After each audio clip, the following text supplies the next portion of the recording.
আসসালামু আলাইকুম রহমতুল্লাহ বারাকাতু।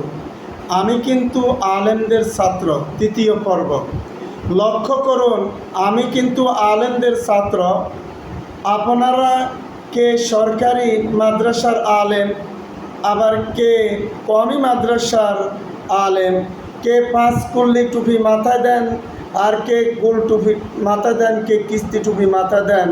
আবার দেখা যায় কেউ দাঁড়াইয়া মিলাদ পড়েন, আবার কেউ বসে মিলাদ পড়েন ইত্যাদি নিয়ে যে মুসলিম জাতি কিন্তু বিভ্রান্তের মধ্যে। কিন্তু এই আমাদের বাংলাদেশের মুসলিম সমাজ আপনাদের কাছে এইরূপ আর বিষয় নিয়ে জর্গা বিবাদ দেখতে চায় না। মেহেরবানি করে এইগুলি পরিহার করে আকুল আবেদন, আপনাদের এই মতনৈক্যগুলি নিয়ে বিবাদ জর্গা